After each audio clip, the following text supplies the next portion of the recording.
Hello and welcome to another tutorial. In this tutorial I'm going to discuss one of the fastest converging methods, which is called Newton's method. It is also called Newton-Raphson's method. So this part is from Wikipedia, and this is a graphical representation of the method. So this black curve is the function. And just like other root finding algorithms that we have discussed so far, Newton's method also works based on a recursion. And each step of the recursion, it tries to come up with a function with the number that is getting closer and closer to the actual root. Okay. Now the way it works is that you start with an initial guess, and the initial guess should be close enough to the root. That's one of the main requirements. And then at that point, the Newton's method basically draws a tangent line. Now this becomes very similar to the secant method. But if you recall, in the secant method, let me just quickly go there. In the secant method, what we needed to do in the secant method was to basically have a valid bracket of the root and then connect the two lines, the two endpoints of the bracket, and find the x-intercept, the point that it crosses the horizontal line. Now in the Newton's method, it says that, okay, instead of doing that, just take one point and draw a tangent line. Find the crossing of the horizontal axis and then continue this recursion. And it's guaranteed to converge faster than the secant. So in fact, Newton's method has a quadratic convergence, while methods like bisection and trisection have linear convergence. And for example, secant method has a superlinear convergence, which means its convergence rate is between 1 and 2. So the golden ratio, if you search it, it's 1.5 something. But the Newton's method has a convergence rate of 2, right? So it could be very fast, but it also has a lot of problems. For example, so what I mean by the problems is that bisection and trisection are always guaranteed to the converge to the root if the root is in fact inside the bracket, the initial bracket. But Newton's method may actually fail to converge even if the initial start point is close enough to the root. Okay, so I'm going to read this from the Wikipedia. If you just go to Wikipedia and search for Newton's method, this page pops up. And it says that in numerical analysis, Newton's method, also known as the Newton-Raphson method, named after Isaac Newton and Joseph Raphson, is a root-finding algorithm. Okay, so it's a root-finding algorithm which produces successively better approximations to the roots or zeros of a real-valued function. So these are the key ones: real-valued function and the real root. We're looking for real root. The most basic version starts with a single variable function f defined for a real variable x, the function's derivative f prime, and an initial guess x0 for a root of x. So not only we need to evaluate the function at x0, we also need to evaluate the f prime, the derivative of f at x0 or at each point. Now immediately you can see that if the f prime doesn't exist at one of the steps of the recursion, Newton's method fails. And another thing that you can immediately see when you look at the recursion equation is that f prime is in the denominator. So if f prime becomes even 0 at some point, then the recursion fails, right? But if we have the initial guess, we have the value of f, and the f prime is not 0, f prime exists and is not 0, then we can continue to the next step of the iteration. x1, which is x0 minus f over f prime, is a better approximation of the root than x0. Geometrically, x1 and y equals 0. So if you start from x0, and then x1 is the next point that the tangent line at x0 crosses the horizontal axis.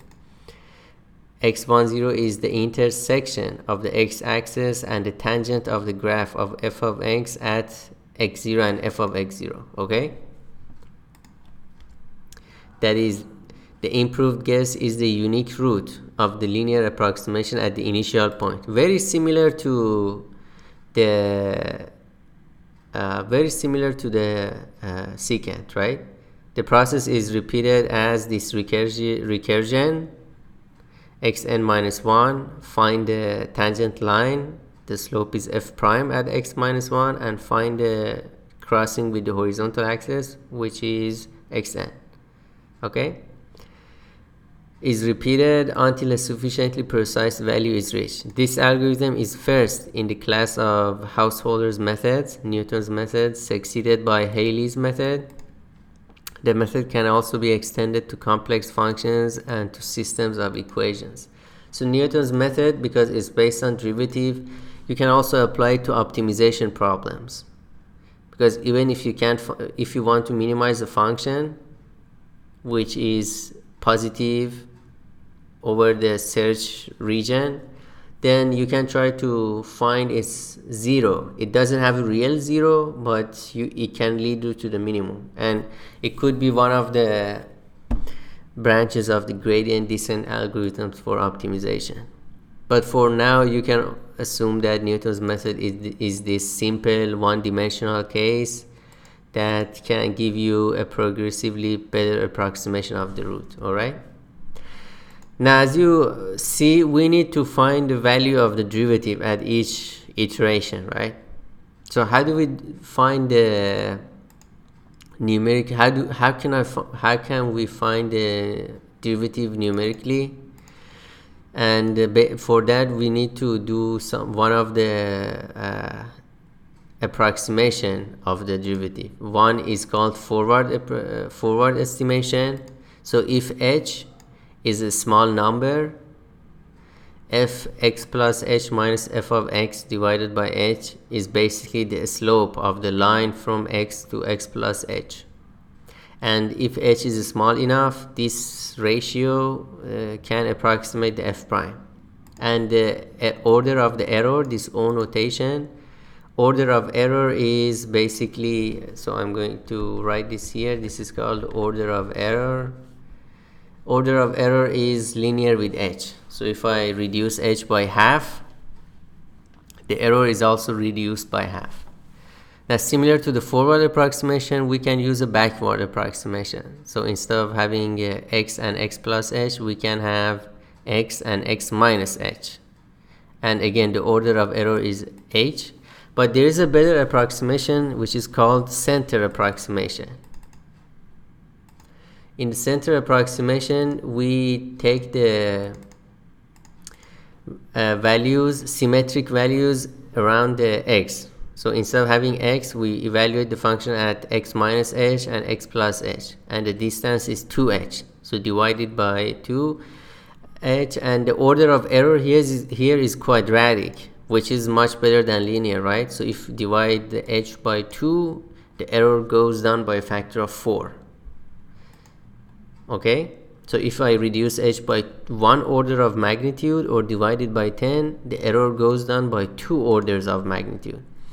And you can write these based on the Taylor expansion of f plus h and f x minus h. And based on those Taylor expansions, you can actually come up with higher degree approximations that have order of h3 or order of h4. And there is also a generalized method called Richardson's accelerated method, Richardson extrapolation, which accelerates, I believe, quadratically. So if you start from h, the next iteration, the error is order of h squared, and the other one is a order of h to the fourth, and etc. We will look at the Richardson extrapolation later in the course, but for now, let's just try to use this center approximation or one of these forward or backward approximations. Now, one thing here is that if we know the analytic function for the derivative, we should also be able to use that. So if my function is x times sine of x, I already can calculate the analytic expression for the derivative, right? So I should be able to feed my program the exact analytic function for the derivative if it's available, and we will see how to do that. For that, I'm going to use a new functional interface.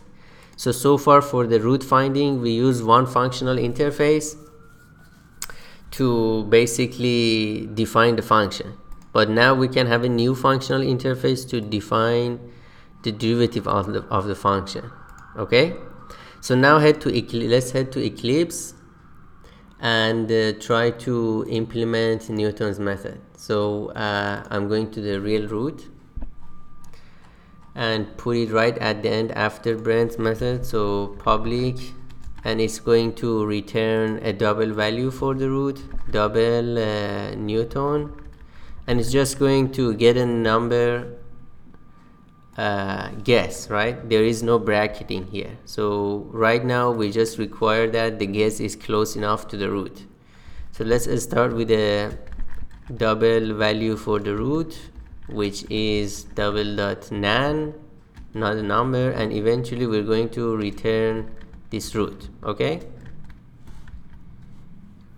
so what we want to do, first things first, we want to set the stop criteria, or set the convergence criteria.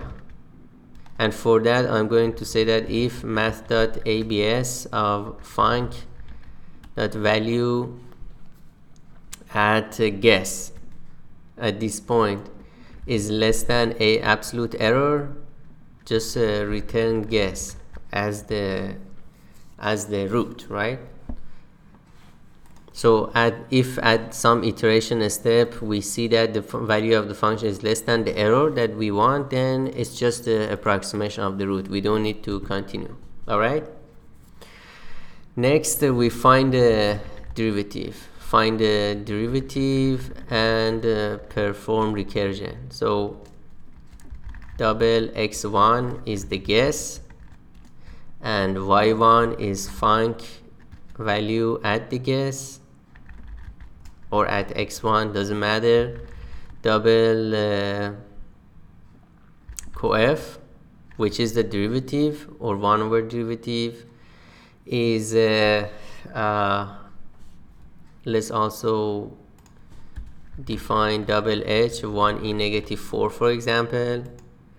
And for the coef, we're going to have func.value at x1 plus h minus func.value at x1 minus h divided by 2 times h. So I'm going to use a center expression, and the order is of h squared. And then after this, double x2 is so x2 is x1 minus y1 divided by derivative or coef. And then recursion is root equals Newton of x2. Okay, and then we return the root. Now obviously this has a problem of going inside and being trapped forever. So the problem so far is being trapped forever, being trapped. Because if it goes inside, the only way that it can come out is to converge. If it cannot converge, it never comes out.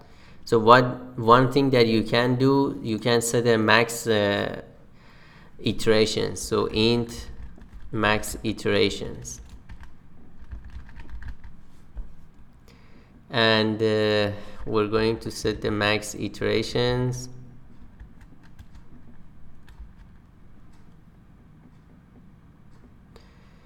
and basically -1. So if it goes inside, we're going to reduce the number of iterations because one iteration has passed. So if it and then the convergence criteria is the same, but then we also have a stop criteria. If max iterations equals 0, we're going to basically print that system.out.println max iterations reached, and then just return double.nan.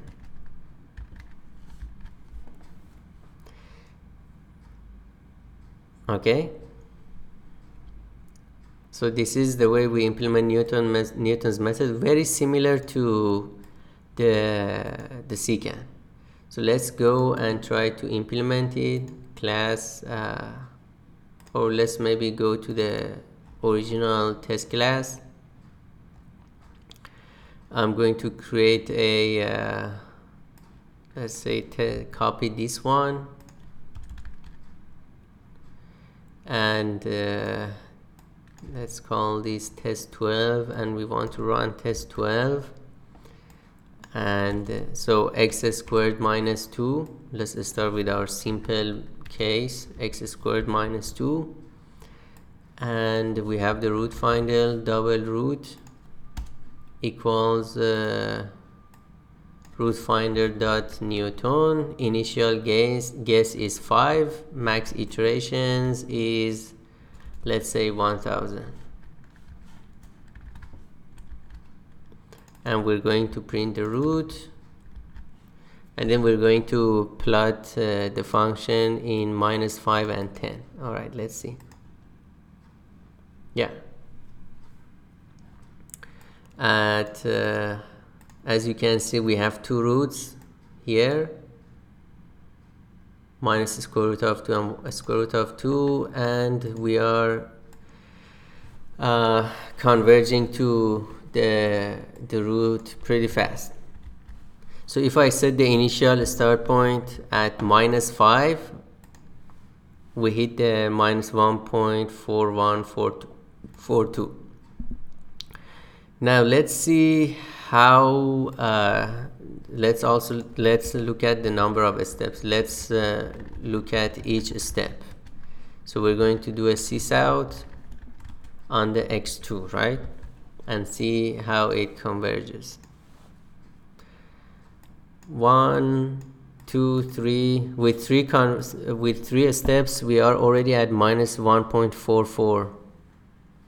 So we have 2 digits of accuracy. And then with 2, 4, 6. With 5 steps, we are almost there. So as you can see, the Newton's method, if it converges, the convergence is pretty fast. Now what if I said -50? Now it just increases the number of steps, but again, after a few steps, 2, 4, 6, 7, 8. At 8th step, we are almost there. So the convergence is pretty fast. All right.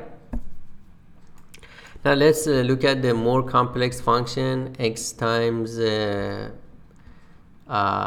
or maybe let's keep the x squared minus 2, and let's also, just like the other methods, let's implement a method that has all the roots in the given interval.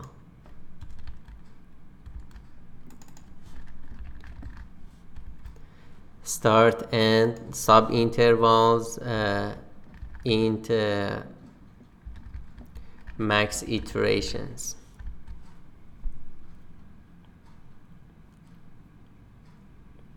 Or we can just okay, we can have this and later overload it. Now we start with the list for roots, and we divide into sub intervals, and we call our Newton's method on a given guess. So what is the guess?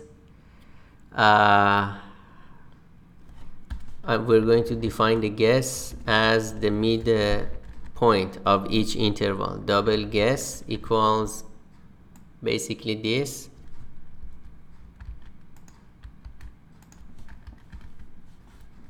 0.5 times point I plus points I plus 1. All right, and then we're going to pass in the guess and the max iteration. So basically we're looking for the in each sub interval we set the guess as the midpoint and then go do the max iterations and try to find the root. And we probably don't need to check whether or not the roots are inside, but it's good to have it as a test, and also check for repeating value of the roots and then have it as the list that is going to be returned.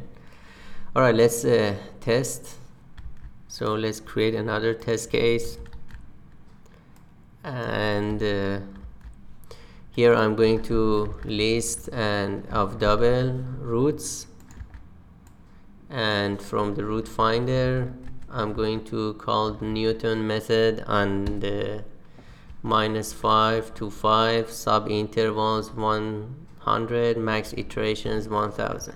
Okay, so again the good thing here is that we don't need to worry about having a valid bracket. It doesn't matter. So that gives us more flexibility, but then the convergence is not very much guaranteed. That's one of the disadvantages. Alright, I need to also go and delete this. I don't want to look at the steps. We already have test 12, so test 13. Yeah, as you can see, it converges to the roots without any bracketing or anything like that. So that could give us an advantage over other methods that require bracketing. Let's make the function more complex. X cubed minus 3. It returns 1.442. Let's check the plot. It's the third root of the x cubed, which is 1.442. Okay, now let's look at the x times sine of x.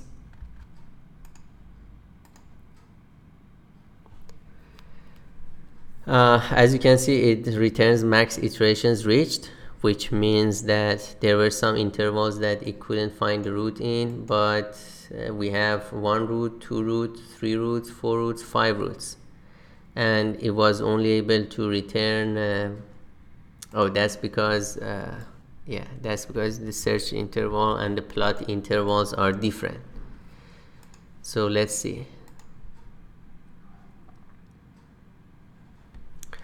So it wasn't able to find all the roots. It's finding the roots, one root 0, the other root minus pi and pi. It's not able to find the other roots. Maybe if we increase the number of sub intervals, again it's not able to find these two roots.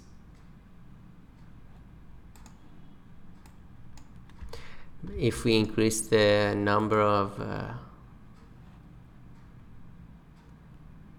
iterations, it's still not able to find the roots.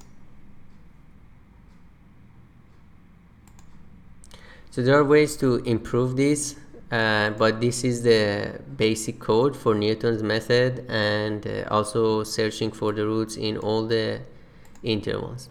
Now if we instead of Newton we use, for example, Brent. Let's compare it with the Brent and see what happens. Brent. So start -5, 10, 100 sub intervals. Let's see. Yes, so Brent is able to easily find all the roots. So Brent here has more advantage than the Newton. Thank you for watching this tutorial, and I'll see you in the next video.